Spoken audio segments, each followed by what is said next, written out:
मरहबा collection, fashion की दुनिया का भरोसेमंद नाम। ऊंची से ऊंची कंपनियों के कपड़े जैसे रेमंड, अरविंद, सोक्टास, कैडनी, सम्मान, नसीमा, लुथाई, सियाराम, ओसीएम और लेलन जैसे ऊंची कंपनियों के कपड़े मिलने का बाएतमाद मरकज। हमारा पता याद रखिए, Jamhoor high school main road, Malda Chowk, जैतून हजीन मस्जिद के पास, मालेगांव। मुस्तकीम डिग्निटी साहब को आवाज दे रहा हूँ। पुरजोर तालियों में इस्तकबाल करें मुस्तकीम डिग्निटी साहब। आज की ये मीटिंग निहाल साहब को खैराज अकीदत पेश करने के लिए रखी गई है। कई मुकर्रिरीन ने माजी में निहाल साहब ने क्या किया इस पर तफसील से बात की, और मुझे ऐसा लगता है कि यहाँ बैठे हुए लोग और शहरियान काफ़ी जानते हैं। मैं अभी जब मुंबई गया पानी के सवाल पर, तो उस ताल्लुक से बोलूँगा कि निहाल साहब के इंतकाल होने के बाद भी निहाल साहब क्या हैं। हमने गुलाब राव पाटिल से तो टाइम लिया हुआ था पहले से, क्योंकि पानी का ऐसा सवाल है, लीडर उसको बोला जाता है जो शहर की आवाम का मुस्तकबिल देखे कि मुस्तकबिल में क्या परेशानी होने वाली है, मुस्तकबिल में क्या हालात बनने वाले हैं, वो आवाम के सामने रखे और उन मसाइल का पहले से हल निकालने की कोशिश करे। तलवाड़ा आज अगर मालेगांव शहर के लिए बचा है तो ये सिर्फ और सिर्फ जनता दल सेकुलर के जिम्मेदारान की कोशिश की वजह से बचा है। ये बात तुम्हारे मुखालफिन भी मानते हैं, मगर अवामी तौर पे नहीं बोलेंगे। मगर मुझे ये बात भी मालूम है कि निजी महफिल में वो बोलते हैं कि नहीं, इन लोगों ने उस पानी को बचाया है। उसी सिलसिले में आज फौरी तौर पर जाने की ज़रूरत इसलिए पेश आई कि अजंग वड़ेल MIDC की जब बात हुई तो वहाँ जो लोग मौजूद थे वो आकर बोले कि तलवाड़ा पर फिर नीयत खराब है। दाबाड़ी से तो हमने पाइपलाइन उखाड़ के फेंकवा दी और आज तक लगने नहीं दी। ये हमारी ही ज़रूरत थी, ये हमारा ही कमाल था। लेकिन जब ये लगा कि फिर उसके ऊपर नीयत खराब होने वाली है, मुस्तकबिल में तलवाड़ा का पानी हमसे जा सकता है, क्योंकि आज की जो कारपोरेशन में रिकॉर्ड पर जो तलवाड़ा से पानी आ रहा है वो सिर्फ और सिर्फ 15% आ रहा है, और 85% पानी तुम्हारा गिरना डैम से आता है। जबकि आप गौर करेंगे तो चंकापुर से हमारा कोटा 1400 MCFT है और गिरना डैम से 900 MCFT है। पानी का कोटा ज़्यादा कहाँ से है? चंकापुर से है। निहाल साहब के वक्त तलवाड़ा डैम को बढ़ाया गया, मगर पानी 85% हम कहाँ से ले रहे हैं? गिरना डैम से। उसकी वजह यह है कि आज के कारपोरेशन के अधिकारियों से जब ये कहा जाता है कि पानी तलवाड़ा से ज़्यादा लो, तो उनका ये बोलना है कि 1975 की पाइपलाइन है, ज़्यादा फोर्स से पानी जब लिया जाता है तो लीकेज हो जाती है, लीकेज होता है। और 1975 और आज लगभग 50 साल करीब करीब हो रहा है। बहुत सी बस्तियां और घर बस गए हैं उन पाइपलाइनों पर, इसलिए वो ज़्यादा नहीं लेते। और कारपोरेशन ने प्रस्ताव ऑलरेडी भेज चुका है महाराष्ट्र शासन के पास कि अमृत योजना जो आने वाली है उसके लिए नई पाइपलाइन 54 करोड़ रुपया तलवाड़ा से दो। हमको लगा कि अभी अगर आउटर के लीडर की फिर नीयत खराब हो रही है तो हम तलवाड़ा से हमारे फिल्टर प्लांट तक नई पाइपलाइन कोशिश करके जल्द से जल्द करवा लें। और जब हमारी नई पाइपलाइन हो जाएंगी तो हम 50% पानी वहाँ से लेंगे, 50% गिरना डैम से लेंगे, तो तुम्हारे अखराजात भी बचेंगे। उसी में एक प्रस्ताव, क्योंकि पानी के सवाल पे हम हर वक्त वाटर सप्लाई में जाते रहते हैं, मालूमात लेते रहते हैं क्या चल रहा है। उसकी वजह यह है कि हमको आउटर के लीडर की नीयत पर शक है। उसी में समझा कि एक प्रस्ताव जलगांव पाट बंधारे को दिया गया है, और उसमें यह है कि जलगांव पाट बंधारे की जगह गिरना डैम के पास है 10 एकड़, वो कारपोरेशन को अगर दे दे तो सोलार सिस्टम वहाँ लग जाए। वो भी एक अच्छा प्रस्ताव था, उसके लिए भी कोशिश करना चाहिए। हम उसके लिए भी गए कि आज तकरीबन 10 से 11 करोड़ सालाना पावर का बिल भरते हैं। ना नफ़ा ना नुकसान पे जो गिरना डैम की स्कीम लाई गई थी यहाँ साजना मैडम बैठी है जिनकी सदारत में, ये इनकी ही उस वक्त की कोशिश थी। जो लोग गिरना डैम की बात करते हैं, 1997 में ना वो कारपोरेशन में थे, ना वो महाराष्ट्र सरकार में थे, ना वो दिल्ली में थे।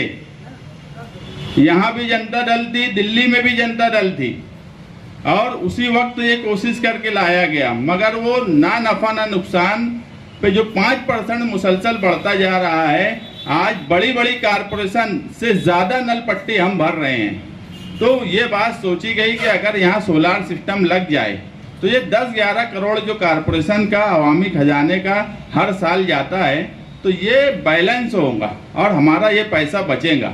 और तलवाड़ा की पाइपलाइन आएंगी तो अच्छा पानी हम वहाँ से ले सकते हैं। जैसे रिजवान सर अभी बोले कि पानी अच्छा आ रहा है इसलिए हमें नहीं समझ में आ रहा है, नहीं तो तुम्हारे वहाँ की लीडरशिप क्या है और जलगांव की लीडरशिप क्या है ये भी शहर के सामने है।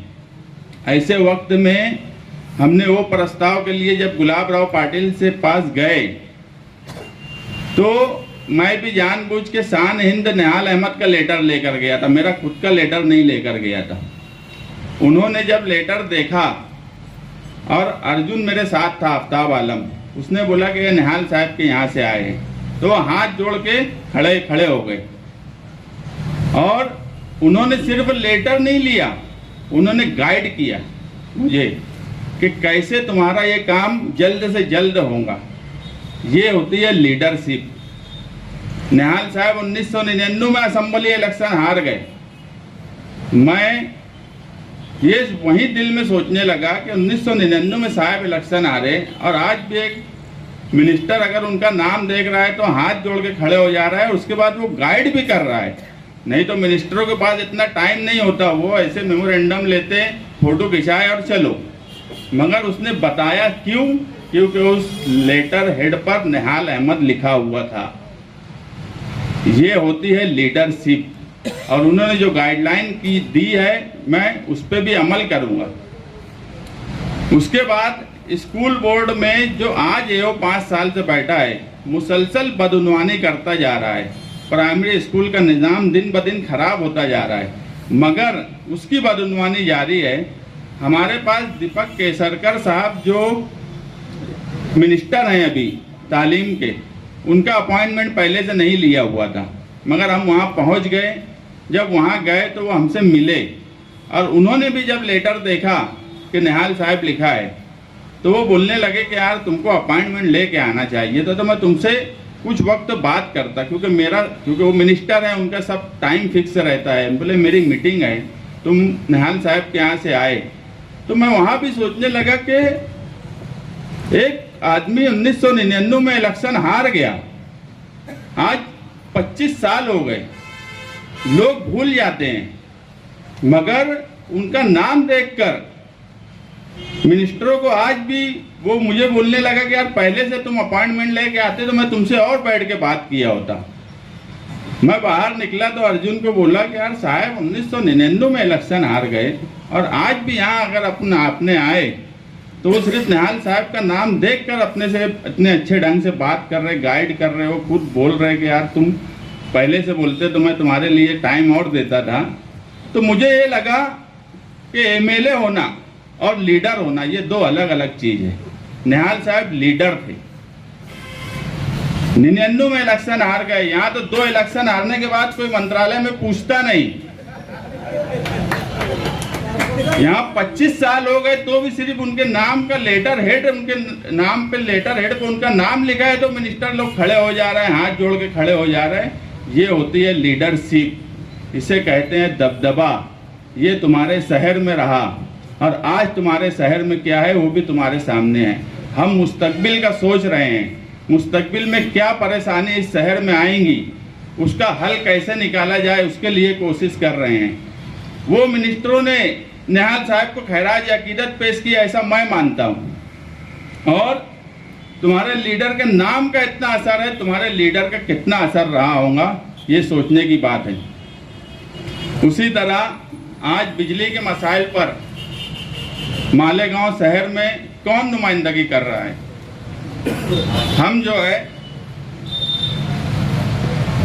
मुसलसल हमारे अभी प्रताप भगाड़े साहब जनता दल के सेक्रेटरी हैं, उन्होंने जब बम्बई में मीटिंग बुलाई, मैं भी ये भी बताऊंगा कि बरसी का प्रोग्राम 28 फरवरी के बजाय 27 को क्यों रखा गया। 28 फरवरी का उन्होंने वहां से ऐलान किया कि बिजली की होली जलाई जाएंगी। हमने भी सोचा कि सभी तंजीमों को बुलाकर बातचीत करके एक बड़ा प्रोग्राम रखा जाए जो सरकार तक असर करे। और प्रताप भगाड़े साहब ने भी मुझे कहा था कि महाराष्ट्र में अगर बड़ा एहतजाज कहीं हो सकता है तो एक मालेगांव हो सकता है, भिवंडी हो सकता है। तो उसके लिए हमने कोशिश की, मगर डर, मालेगांव शहर में बुनकरों के लिए जो तंजीमें काम करने का दावा करती हैं उसमें 2, 4, 5 को अगर मैं छोड़ दूं तो सब बुज़दिल तंजीमों में बैठे हुए लोग हैं। हमने कल के उनके धरने की हिमायत इसलिए की कि इत्तेहाद दिखे। बेबाकी हमने हमारे लीडर से सीखी है, बेबाकी से बात करना हमने उनसे सीखा है। और तुम जो आंदोलन करने जा रहे हो वो कमजोर कैसे हो, करने वाले पहले ये सोच रहे हैं कितना छोटा किया जाए, कितना कमजोर किया जाए। इस पे भी निहाल साहब का एक वाकया मैं सुनाऊंगा कि 2014 में पावर लूम सनत के ताल्लुक से जो तहरीक चली, नेशनल हाईवे बंद करने की बात आई, उस वक्त भी लोग आगे पीछे होने लगे थे। कल नेशनल हाईवे बंद करना था, रात का इसी वक्त जनता दल ऑफिस कुदवाई रोड पर निहाल साहब ने मीटिंग बुलाई। वहां उस वक्त के एडिशनल एसपी सुनील कलासने साहब थे, नए नए आए हुए थे।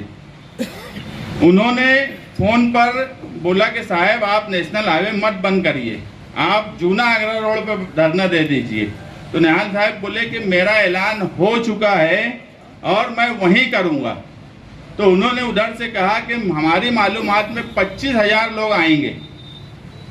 तो साहब बोले कि धरना और एहतजाज पुरअमन होगा, वो हमारी जिम्मेदारी।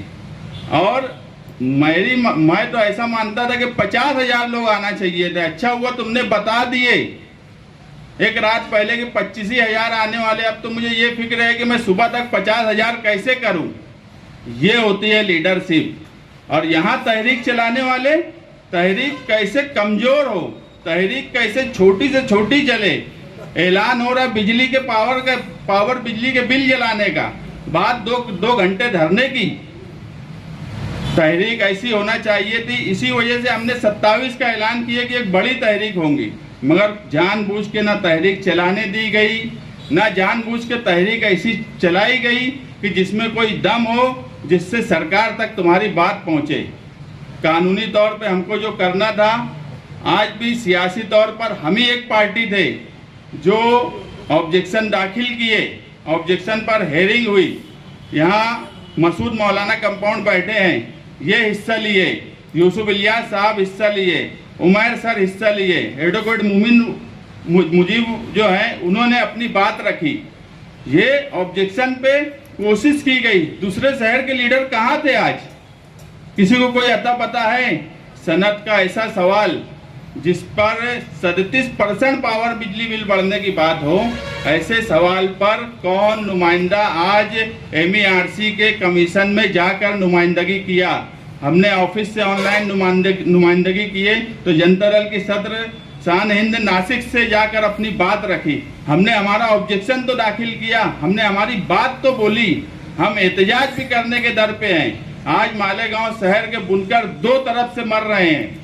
एक तो तुम्हारा कलकत्ता कंपनी मुसलसल परेशान कर रही है। कौन सी लीडर के पास रोज आना, मेरे पास 10-15 लोग आते, मैं खुद भी सबके मसले हल कर पाता हूं, ऐसा नहीं है। कोशिश करता हूं 2-4 लोग के मसले हल हो जाएं, मगर कोई ऐसी ठोस नुमाइंदगी नहीं। अगर 1 लाख वोट हमको दे दो तो कलकत्ता कंपनी को छट्टी का दूध हम याद दिला सकते हैं, कलकत्ता भेज सकते हैं। ये दम है हमारे अंदर। लेकिन आवाम अगर 1 लाख वोट हमको दे और हम कलकत्ता कंपनी को नहीं कलकत्ता भेज दिए, उसके बाद आप हमसे सवाल करना।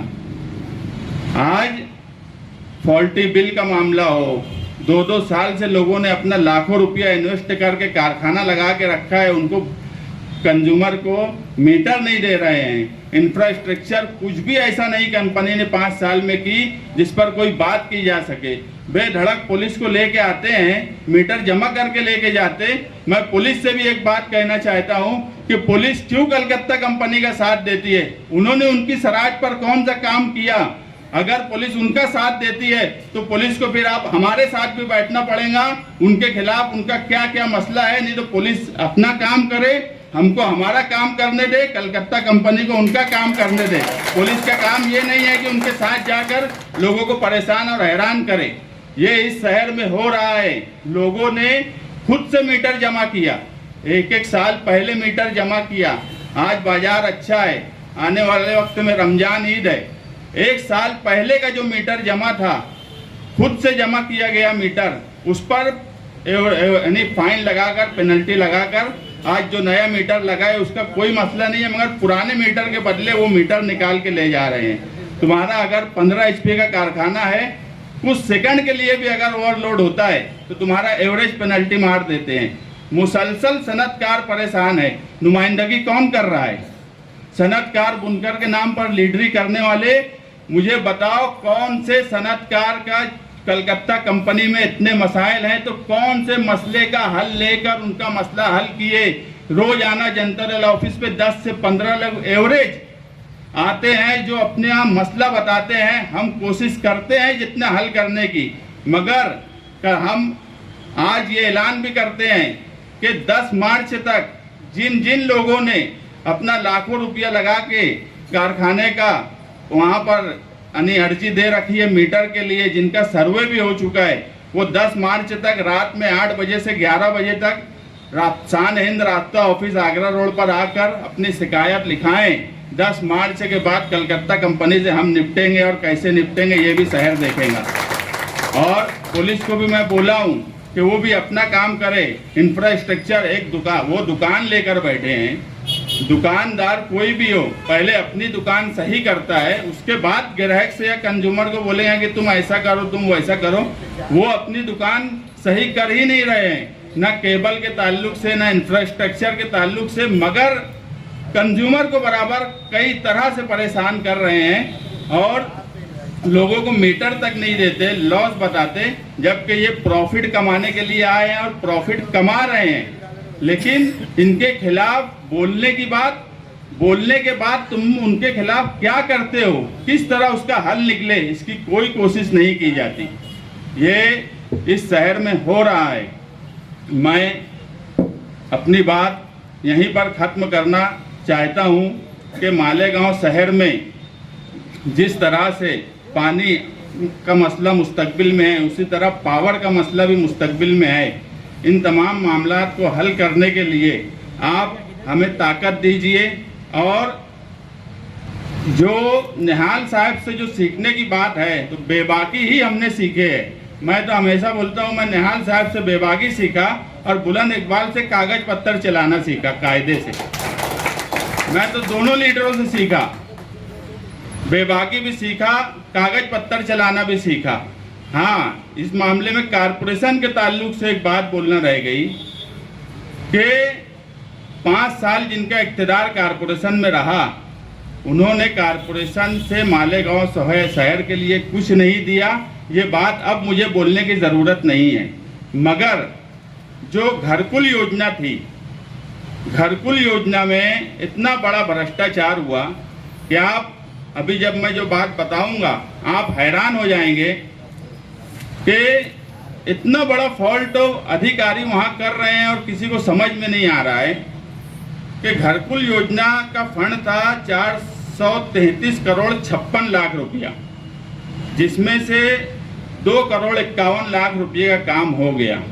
हमारे शहर की ये भी एक बदनसीबी है कि कोई प्रोजेक्ट मुकम्मल नहीं होता।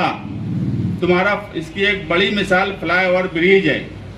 बुर्ज खलीफा 5 साल में बन गया। ये कौन सा बुर्ज फ्लाईओवर है कि 5 साल भी हो गया तो ये बन नहीं रहा है। मैं तो बड़ा हैरान हूँ कि जब मैं ये रिपोर्ट पढ़ा कि ठेकेदार की बैंक गारंटी 22 करोड़ 47 लाख रुपये थी। जब ठेकेदार शुरुआत में काम शुरू किया 2009 में, तो मोबिलाइजेशन एडवांस बोल के उसको 22 करोड़ 47 लाख रुपया दिया गया। दिखती बात है, तुम किसी को कोई चीज़ एडवांस देंगे, जब वो काम करेंगे तो उसमें से कट करेंगे। उसकी बैंक गारंटी भी उतनी रखी हुई थी, मगर बैंक गारंटी हर साल रिन्यूअल करना पड़ती है कारपोरेशन को। 2017 तक तो रिन्यूअल हुई, उसने जितना काम करके बिल जमा करा 2,51 करोड़ का वो बिल दे दिया गया उसको, और एडवांस की जो 22 करोड़ 47 की रकम थी वो माइनस की नहीं गई। उसके बाद 2017 में जब रिन्यूअल नहीं हुआ तो उसने वो भी पैसा बैंक गारंटी का निकाल लिया। अब इतने बड़े घोटाले में अधिकारी लोग शामिल नहीं होंगे, ऐसा हो सकता क्या? 2017 में ये इक्तिदार में बैठे, कल की कांग्रेस आज की राष्ट्रवादी, मगर इनको भी ये नहीं सूझा कि कहां पर कितना नुकसान हो रहा है। हाँ, इनको एक चीज अच्छी से समझती, ठेकेदारी करना, ठेकेदार से कमीशन लेना। इसमें भी हो सकता है कि कमीशन ले लिया गया हो कि उनको कुछ इन्फॉर्मेशन मत दो और कमीशन लेकर 22 करोड़ निकल जाने दो। आज 22 करोड़ कोई छोटी रकम नहीं है। हम इसके भी खिलाफ केंद्र सरकार तक जाने की कोशिश करेंगे, क्योंकि ये फंड केंद्र सरकार से आया था। इतनी बड़ी गलती जानबूझकर ही हो सकती है। इतनी बड़ी रकम अगर ज़ाय हो गई तो इसका जिम्मेदार कौन? आज घरकुल योजना का प्रोजेक्ट इस शहर में फेल हो गया, इसका जिम्मेदार कौन? इतनी बड़ी रकम ज़ाय हो गई, इसका जिम्मेदार कौन? आज शहर कचरे के ढेर पर है। साफ सफाई का निज़ाम प्रशासक राज में बिल्कुल खराब हो गया है। जिनको इन्होंने ठेका दे के देकर गए थे, आज उसके ऊपर जो है आज का जो प्रशासक है वो मजे मार रहा है, मगर शहर पर कोई तवज्जो नहीं है। हम हमेशा कहते हैं जमहूरियत अपना एक निज़ाम है। जो लोग ये बोलते थे प्रशासक राज में बहुत अच्छा होगा, आज वो भी शहर में देख रहे हैं क्या हाल है। इलेक्शन का अता पता नहीं है, कब तक प्रशासक राज रहेगा ये भी आज कोई सही ढंग से बता नहीं सकता। शहर कचरे के ढेर पर है, रोजाना शिकायत आ रही है, मगर हम भी चाह के कुछ कर नहीं पा रहे हैं, क्योंकि जितनी एजेंसियां ठेके पर दी गई है, जिस तरह मोदी सरकार ने सारी चीज अडानी अंबानी ऐसे लोगों को ठेके पर दे दी, उसी तर्ज पे पिछले 5 साल में मालेगांव कारपोरेशन ने काम किया और सारा निज़ाम ठेकेदारी पे दे दिया, प्राइवेटाइजेशन कर दिया, जिसकी वजह से आज हमें ये तकलीफ है। हम इस शहर को जो कचरे के ढेर पर अब बसा दिया गया और कचरे में रुपया पैसा कमाया जा रहा है, गटर में से रुपया निकाला जा रहा है, हम इसके भी खिलाफ शब बारात के बाद एक तहरीक कारपोरेशन के गेट पर करेंगे कि इस शहर में साफ सफाई का निज़ाम दुरुस्त हो, इस शहर में इंफ्रास्ट्रक्चर सही हो। आप देखो ये सामने आगरा रोड है, कोई प्लानिंग, कोई रोड में इस शहर में जो लोग इख्तियार में थे उनके पास कभी रहा नहीं। कितने फेस में वो रोड बनेंगी ये भी नहीं आता पता। तुम जब रोड बनाना शुरू कर रहे थे तुम्हें उसी वक्त पता चलना चाहिए था कि आगरा रोड यहाँ से लेके दरेगांव तक कितने रुपये में बनेंगी। सिर्फ हम देख रहे हैं फेस पर फेस बनता जा रहा है। ये तीसरे फेस के बाद भी रोड बन जाएंगी, इसकी कोई गारंटी नहीं है पूरी दरेगांव तक। इसमें करोड़ों रुपया लगा के ठेकेदार से लेके लीडर तक करोड़ों कमा रहे हैं, मगर चलो रोड तो बन रही है, मगर जो रोड जितना पैसा लग रहा है उससे आधी कीमत में बनना चाहिए था, उससे डबल कीमत में बन रही है। ये सब हालात शहर के सामने हैं। शहरियान को भी सोचना चाहिए कि आने वाले वक्त में उनका मुस्तकबिल क्या है और किस तरह से उनका मुस्तकबिल हल होगा। और निहाल साहब को यही सच्ची खैराज अकीदत है कि बेबाक बनो, निडर बनो, लीडर से सवाल करो, तुम्हारे नुमाइंदे से सवाल करो कि शहर के जो हालात है इसका जिम्मेदार कौन। अगर फंड पर आकर यहाँ उद्घाटन किया जाता है 6-6 महीना सलसल भर उस पर कोई काम नहीं होता, उस पर सवाल करिए। कितने करोड़ों की फंड की बात होती है और काम मालेगांव शहर में क्या हो रहा है। अगर कोई लीडर आकर एक रोड पर काम करने का कुदाल मारता है तो आपकी जिम्मेदारी है, अगर वो काम वहाँ शुरू नहीं होता तो सवाल करो। यही सच्ची खैराज अकीदत निहाल साहब को होंगी। निडर बनो, बेबाक बनो।